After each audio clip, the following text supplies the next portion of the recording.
You've been told to chase success, build a life out of achievements, money, image, but what if the most important thing you'll ever build is invisible? Ancient mystics warned us, without a sacred structure within, everything on the outside eventually collapses.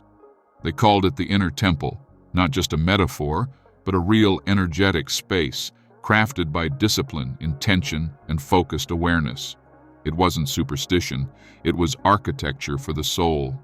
Layer by layer, the initiated constructed it, not with bricks, but with breath, thought, and sacred vision. And here's what they knew. If your inner world has no structure, your mind becomes chaotic. Your energy leaks, your purpose fades, but when your temple rises, clarity returns, power concentrates. You remember who you are. This isn't religion. It's your original design. Forgotten, ignored, but still waiting. The inner temple is the missing foundation in a world built on noise, and today, we lay the first stone. The inner temple isn't made of stone or wood. It's built from choices, from presence, from the way you respond to chaos instead of reacting. Each decision rooted in clarity becomes a pillar. Each moment of stillness, a sacred floor. This temple doesn't rise all at once. It reveals itself one aligned action at a time. In ancient Hermetic practice, the temple wasn't just for meditation. It was the seat of command. A mental throne room where you could observe thought without becoming thought. Feel emotion without drowning in it. It's where you learn to separate what's real from what's noise. But in modern life, we've abandoned that space. We built everything outside, career, image, distraction, while our inner structure decayed. That's why so many feel lost even when they have everything. Because when the inner temple collapses, the soul has nowhere to return. But now you remember, and memory is the first brick. Let's keep building. Every great temple has a blueprint. So does yours. But it's not drawn with ink. It's encoded in your inner patterns, the way you speak to yourself, the energy you hold in silence, the visions you return to when no one's watching. That's your architecture.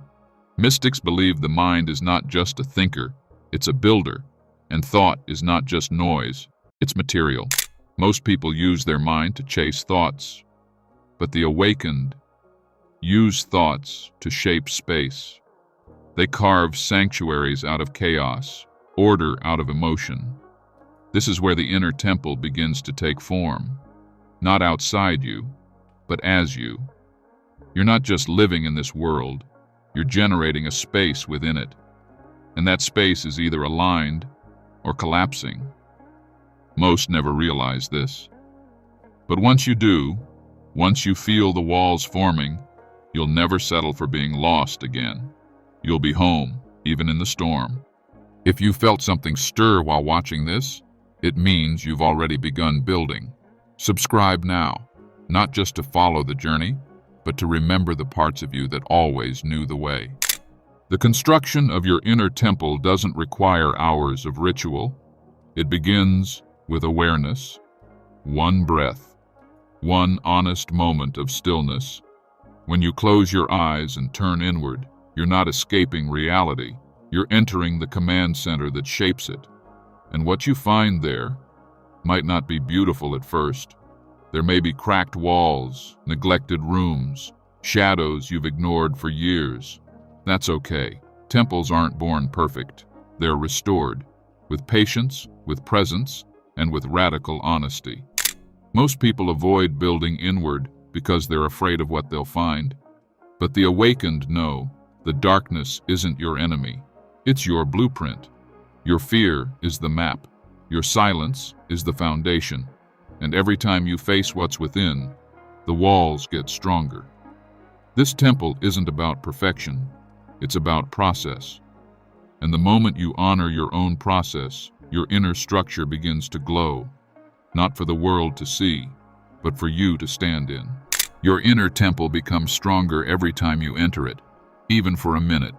It's not the length of time that matters. It's the depth of presence. When you sit with your breath, observe your thoughts without judgment, and choose silence over reaction, you're laying sacred bricks. In Hermetic traditions, this was called mental transmutation, the art of turning scattered thought into structured clarity. Just as alchemists turned base metals into gold, initiates turned base mind into focus. This is how the temple grows, not from outside teachings, but from inner refinement. And here's the truth. The world will never stop demanding your attention. But your temple teaches you to respond instead of react, to remain centered when everything pulls you outward. The stronger the structure within, the less control chaos has over you. You don't need a guru, you need a blueprint, and you've already begun to follow it.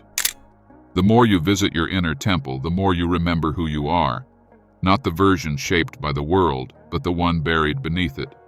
Here, titles dissolve, labels vanish. What remains is essence, pure awareness, unfiltered and untamed. And from this place, decisions change. You no longer act from fear or ego. You act from alignment. You speak less, but with precision. You stop chasing validation and start radiating clarity. This is the point where the temple stops being a concept and becomes a way of being. Mystics knew that the outer world bends to the structure of the inner one. That's why rituals weren't superstition. They were reminders. Reminders that reality flows from within, that your thoughts are architects, that every internal shift echoes into the external. The deeper you go, the stronger your foundation, and the stronger your foundation, the freer you become. Eventually, your temple becomes more than a space. It becomes your compass, a place you return to for decisions, for clarity, for grounding. You stop outsourcing answers to the outside world, because the deeper truth always comes from within. In this silence, you'll begin to hear something else, the rhythm of your soul, not the noise of goals or pressure, but the quiet pull of alignment. This is when you realize your temple isn't a retreat from life, it's a launch pad into it. You're not escaping the world. You're learning how to move through it with power and peace. Every brick you placed, every inner shadow you faced was preparing you for this moment. You don't just carry a temple, you've become it. Your energy shifts rooms, your presence brings order, and those around you may not understand what's changed, but they'll feel it. The temple within you is never finished. It evolves as you evolve. With every moment of presence, with every honest breath, a new chamber opens. One for forgiveness, one for wisdom, one for vision, and one, just one, that holds the version of you who already remembers who they are. This isn't fantasy, it's sacred architecture, real work, ancient work, the kind that doesn't need approval, only consistency. So the question is no longer, where is the truth? The real question is, am I still enough to hear it? Because when your temple is quiet, the universe speaks, not through noise, but through knowing, not through thunder, but through resonance. And in that stillness, a new kind of power is born. One that doesn't conquer, it aligns. One that doesn't scream, it radiates. You've walked the path, you've laid the stones. Now step inside. If you truly had a sacred space inside you, why have you spent so long avoiding it?